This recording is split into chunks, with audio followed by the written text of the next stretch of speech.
Hello everyone, welcome to Endeavour Immigration. In this video, I'm going to talk about Australia PR process for Facilities Manager. इस video में हम बात करेंगे Australia के PR के process को लेके और साथ में आपको बताएंगे स्किल असेसमेंट का प्रोसेस। तो वीडियो को शुरू करें इससे पहले अगर आप हमारे चैनल पर फर्स्ट टाइम विजिट कर रहे हैं तो please do subscribe our channel. इसके अलावा आप हमें फेसबुक एंड इंस्टाग्राम पे भी फॉलो कर सकते हैं। तो आइए वीडियो को शुरू करते हैं विदाउट एनी डिले। तो गए सबसे पहले तो ऑस्ट्रेलिया में फैसिलिटीज़ मैनेजर के लिए पीआर डालने के लिए आपका जो है वर्क एक्सपीरियंस होना बहुत ही ज़रूरी है। तो आपको अपने वर्क एक्सपीरियंस एंड क्वालिफ़िकेशन की जो है असेसमेंट करवानी होती है वेटसेस से। तो आपका जो वर्क एक्सपीरियंस है उसके लिए जो सूटेबल ऑक्यूपेशंस आते हैं वो आते हैं बिल्डिंग मैनेजर हो गया, शॉपिंग सेंटर मैनेजर हो गया। और आपका जो ऑक्यूपेशन है जहाँ आपका वर्क प्लेस है वो कोई भी हो सकता है। आपका जो वर्क प्लेस है वो किसी स्कूल की बिल्डिंग हो सकती है, कोई रेजिडेंशियल बिल्डिंग हो सकती है, जहाँ कोई कमर्शियल बिल्डिंग हो सकती है। तो अगर आप इनमें से किसी भी बिल्डिंग में एज ए बिल्डिंग मैनेजर या कोई शॉपिंग सेंटर की बिल्डिंग है वहाँ पे as a shopping centre manager job कर रहे हैं तो आप भी ऑस्ट्रेलिया की पीआर के लिए जो है एलिजिबल हो सकते हैं। उसके लिए आपको जो है अपने एक्सपीरियंस की एंड अपनी जो है क्वालिफिकेशन की असेसमेंट करवानी होती है।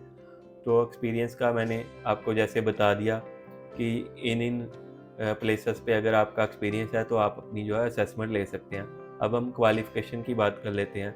तो इसमें जो है आपको मिनिमम डिप्लोमा लेवल का जो है सर्टिफिकेट चाहिए होता है। अगर आपने इंडिया से डिप्लोमा किया हुआ है या एटलीस्ट किसी भी फील्ड में बैचलर डिग्री की हुई है तो है आप जो है एक पॉजिटिव स्किल असेसमेंट लेके अपना जो है एक्सप्रेशन ऑफ इंटरेस्ट का जो है प्रोसेस शुरू कर सकते हैं।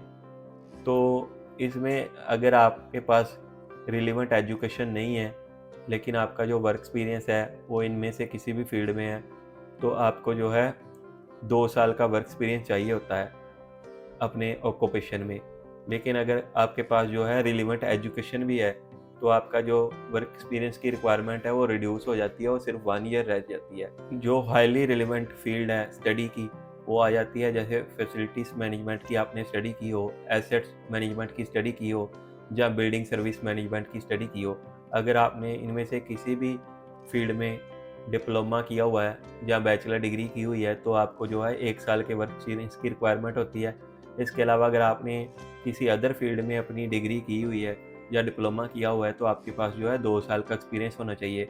अदर फील्ड में आप किसी भी फील्ड में आपकी स्टडी हो सकती है, चाहे वो साइंस की डिग्री है, चाहे आर्ट्स की डिग्री है, चाहे कॉमर्स की है, चाहे मैनेजमेंट की है। तो इसके साथ ही जो है आप अपनी स्किल असेसमेंट डाल के अपना उसका पॉजिटिव आउटकम लेके अपनी ईओआई डाल सकते हैं और पूल में जो है ऑस्ट्रेलिया पीआर के लिए अपनी वेट कर सकते हैं।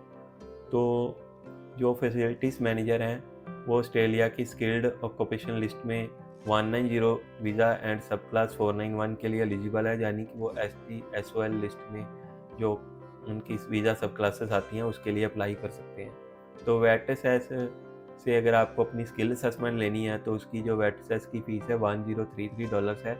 आप उनको पे करके जो है अपनी स्किल असेसमेंट अप्लाई कर सकते हैं, लेकिन उसमें जो है आपकी जॉब ड्यूटीज़ का मैच होना बहुत ज़रूरी है। वेटसेस से अपनी स्किल असेसमेंट अप्लाई करते टाइम आपको बहुत सारी चीज़ों का ध्यान रखना पड़ता है।